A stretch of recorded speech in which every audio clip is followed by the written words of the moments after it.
Hi guys, welcome back. So sleepless nights are coming. Champions league മത്സരങ്ങൾ നമ്മുടെ മുന്നേ എത്തിയിരിക്കുകയാണ്.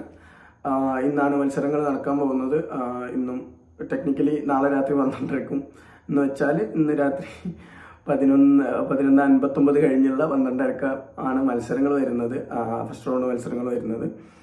സോ കഴിഞ്ഞ ചാമ്പ്യൻസ് ലീഗ് ഒരുപാട് സ്റ്റണ്ണിങ് മാച്ചുകൾ ഉണ്ടായിരുന്നു. നമുക്ക് ഒരുപാട് നല്ല മൊമെന്റ്സ് തന്നൊരു ചാമ്പ്യൻസ് ലീഗ് ഇയർ ആയിരുന്നു കഴിഞ്ഞ വർഷം നടന്നിരുന്നത്. എസ്പെഷ്യലി ബാഴ്സലോണ വിഎസ് ഇന്റർ മത്സരം, അടിക്കുക തിരിച്ചടിക്കുക, വീണ്ടും അടിക്കുക തിരിച്ചടിക്കുക, ഇതായിരുന്നു പരിപാടി. And Real Madrid Arsenal match, Declan റൈസിന്റെ അഴിഞ്ഞാട്ടം എല്ലാം നമ്മൾ കണ്ടതാണ്. സോ ഇക്കുറിയും ചാമ്പ്യൻസ് ലീഗ് നമ്മുടെ മുന്നിൽ എത്തിയിരിക്കുകയാണ്. സോ നാളെ 10:15 12:30 മാച്ചുകൾ നടക്കുന്നത്. അപ്പോൾ നമുക്ക് എല്ലാ മാച്ചുകളും ഒന്ന് വിശകലനം ചെയ്യാം. സോ നാളത്തെ ഇമ്പോർട്ടൻറ്റ് മാച്ച്, അതിൻ്റെ ലൈനപ്സ് കാര്യങ്ങളൊക്കെ നമുക്കൊന്ന് ചെക്ക് ചെയ്യാം. നാളത്തെ ഫസ്റ്റ് മാച്ച് വരുന്നത് അത്ലറ്റിക് ക്ലബ്ബ് വിഎസ് ആർസണലാണ്. ഫസ്റ്റ് മാച്ച് ഓൾറെഡി വേറൊരു മാച്ച് ഉണ്ട്, നമുക്ക് ഇമ്പോർട്ടൻറ്റ് മാച്ച് മാത്രം ഒന്ന് ഓടിച്ചിട്ട് പോവാം. ആൻഡ് അത്ലറ്റിക് ക്ലബ്ബിൽ സിമോൺസ് ആണ് ഗോൾ കീപ്പറായിട്ട് ഇറങ്ങാൻ പോകുന്നത്. അരോസ, വിവിയൻ, പരേഡസ്, യൂറി എന്നിവരായിരിക്കും അവരുടെ ഡിഫൻസ് നോക്കാൻ പോകുന്നത്. ആൻഡ് ഡിഗലറേറ്റ, ജുവഗറിസാർ ആൻഡ് സാൻസെറ്റ് എന്നിവരായിരിക്കും അവരുടെ മിഡ്ഫീൽഡ് ഭരിക്കുന്നത്. ആൻഡ് വില്യംസ്, ബെറിംഗ്വർ ആൻഡ് സനേതി എന്നിവരായിരിക്കും അവരുടെ അറ്റാക്കിംഗ് ലൈനപ്പ് വരുന്നത്. അർസനലിന് വേണ്ടിയിട്ട് റായ കീപ്പറായിട്ട് ഇറങ്ങും. ടിംബർ, മസ്ക്വേറ, ഗബ്രിയൽ, ലൂയിസ് കെല്ലി എന്നിവരാണ് അവരുടെ ഡിഫൻസ് ഇറങ്ങാൻ പോകുന്നത്. സുബിമെൻഡി, മറീനോ, ഡെക്ലാൻ റൈസ്, ഒരു ഡെഡ്ലിസ്റ്റ് കോംബോ. അപ്പം അവരായിരിക്കും മിഡ്ഫീൽഡിൽ ഇറങ്ങാൻ പോകുന്നത്. ഇതിൽ സുബിമെൻഡിയുടെ ഒക്കെ കഴിഞ്ഞ കളി കണ്ടാൽ നമുക്ക് എജ്ജാതി പെർഫോമൻസ് ആണ് മച്ചാൻ കളിക്കുന്നത്. കിടിലൻ പെർഫോമൻസ് ആയിരുന്നു, ഒരു കിടിലൻ സ്ട്രൈക്ക് ഉണ്ടായിരുന്നു. എസ്പെഷ്യലി ഓപ്പോണന്റ് ഗോൾ കീപ്പർക്കൊന്ന് കാണാൻ പോലും വഴി ഉണ്ടാവില്ല ആ ബോള്. കാരണം അങ്ങനെയാണ് ആ ബോള് പോസ്റ്റിലേക്ക് കയറിയത്. ഒരു ചെറിയൊരു വളവുണ്ടായിരുന്നു, ബോളിങ്ങനെ പറന്ന് കയറണ കാണാൻ തന്നെ എന്തൊരു രസമായിരുന്നു. സുബിമെൻഡി ആ മത്സരത്തിൽ 2 ഗോൾ അടിച്ചിട്ടുണ്ടായിരുന്നു, ഒരു ഹെഡർ ഗോൾ കൂടി സുബിമെൻഡിയുടെ വക ഉണ്ടായിരുന്നു. അപ്പം സുബിമെൻഡി ഇറങ്ങുന്നുണ്ട്. And Declan Rice. അപ്പം വളരെ നല്ലൊരു മിഡ്ഫീൽഡാണ് അവർക്കുള്ളത്, ശക്തമായൊരു മിഡ്ഫീൽഡാണ് അവർക്കുള്ളത്. ആൻഡ് അതിനേക്കാൾ ശക്തമായ ഒരു അറ്റാക്കിംഗ് ലൈനപ്പ് അവർക്കുണ്ട്. മധുക്കെ, ഗ്യോക്കറസ്, മാർട്ടിനെല്ലി. ഇതിൽ മധുക്കയുടെ ഒക്കെ കഴിഞ്ഞ ഒരു കളിയിലെ അസിസ്റ്റും കാര്യങ്ങളും ഒക്കെ ഡെഡ്ലിയസ്റ്റ് ആയിരുന്നു. ഗ്യോക്കറസ് ഇപ്പോൾ തുടർച്ചയായിട്ട് ഗോളുകൾ നേടുന്നുണ്ട്. മാർട്ടിനെല്ലി അതുപോലെ തന്നെ മികച്ചൊരു കളിക്കാരനാണ്. ഈ ഒരു സീസണിൽ നല്ല പെർഫോമൻസ് കാഴ്ചവെക്കാനുള്ള ഒരു അവസരം അദ്ദേഹത്തിന് കൂടുതലായി ലഭിച്ചിട്ടില്ല. പക്ഷേ ആർസണലിനും നഷ്ടങ്ങളുണ്ട്. ജാക്ക ഹാംസ്ട്രിങ് ഇഞ്ചുറി ആയിട്ട് പുറത്താണ്. കൈ ഹാവേർട്സ് ഓൾറെഡി നീ ഇഞ്ചുറി ആയിട്ട് പുറത്താണ്. നോൺഗാർഡിന് മസ്കുലർ ഇഞ്ചുറിയാണ്. ഒഡിഗാർഡ് ഷോൾഡർ ഇഞ്ചുറി ആയിട്ട് പുറത്താണ്. വൈറ്റിന്റെ കാര്യം തീരുമാനമല്ല. സാലിബ angle ഇഞ്ചുറിയാണ്, ഇറങ്ങിയേക്കാം, ഇറങ്ങിയില്ലായിരിക്കാം.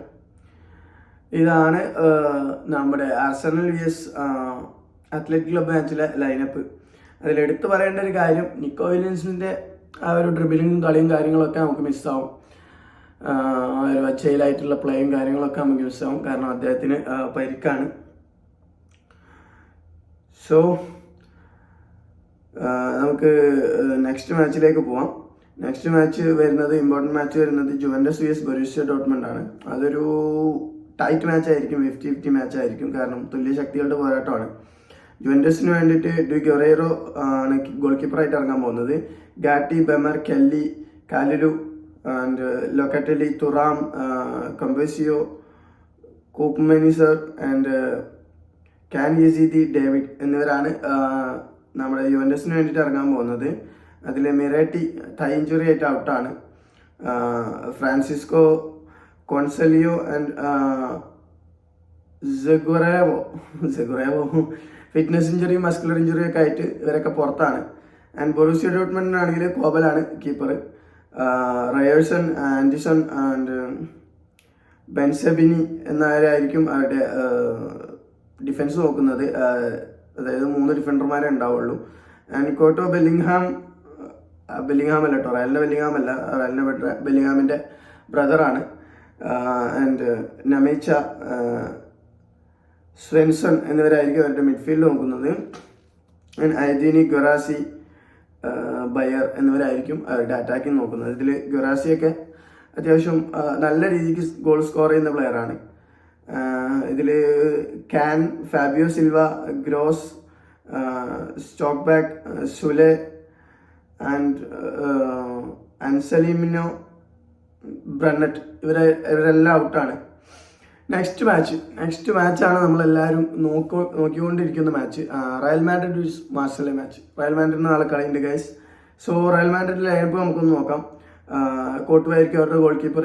Alexander Arnold, Huijsen, Alaba and Carreras എന്നിവരായിരിക്കും ഡിഫൻസ് നോക്കുന്നത്. ചുമേനി, വാൽവർദെ ഡബിൾ പിവോട്ടിലായിരിക്കും അവർ വാൽവർദയും ചുമേനി ഇറക്കാൻ പോകുന്നത്. ആൻഡ് മസ്താനുട്ടോ, ഗൂളർ, റോഡ്രിഗോ എന്നിവരായിരിക്കും എംബാപ്പയ്ക്ക് തൊട്ട് പിന്നിലായിട്ട് ഒരു അറ്റാക്കിംഗ് ലൈനപ്പിൽ ഇറങ്ങാൻ പോകുന്നത്. ബെല്ലിംഗ്ഹാം ഔട്ടാണ് ഷോൾഡർ ഇഞ്ചുറി ആയിട്ട്. എൻട്രിക്ക് ഹാംസ്ട്രിങ് ഇഞ്ചുറി ആയിട്ട് ഔട്ടാണ്. മെൻഡിക്ക് തൈ ഇഞ്ചുറിയാണ്. റൊഡിഗറിന് തൈ ഇഞ്ചുറിയാണ്.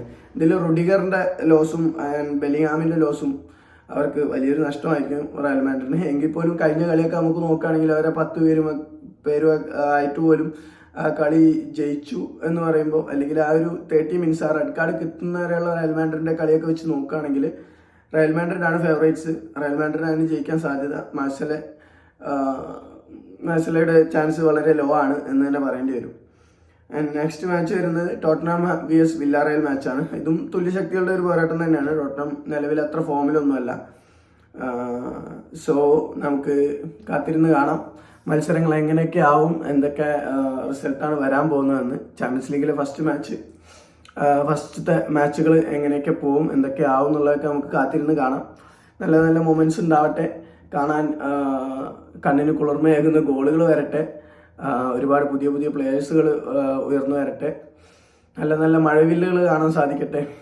അപ്പം നിങ്ങളുടെ അഭിപ്രായങ്ങളൊക്കെ കമൻറ്റ് ചെയ്യുക. പുതിയൊരു വീഡിയോക്ക് വേണ്ടി കാത്തിരിക്കുക.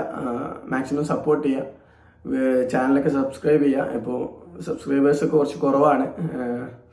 വീഡിയോ വ്യൂസ് കൂടുതലുണ്ട്, പക്ഷെ സബ്സ്ക്രൈബ് കുറവാണ്. നമുക്ക് നിങ്ങൾ തരുന്ന സബ്സ്ക്രൈബും കാര്യങ്ങളൊക്കെയാണ് നമുക്ക് വലിയൊരു പ്രചോദനമാവുക കൂടുതൽ വീഡിയോസ് ചെയ്യാൻ വേണ്ടിയിട്ട്. വീഡിയോസ് ചെയ്യുന്നതിൽ എന്തെങ്കിലും കറക്ഷനൊക്കെ ഉണ്ടെങ്കിൽ നിങ്ങൾക്ക് അത് തിരുത്തി തരാം.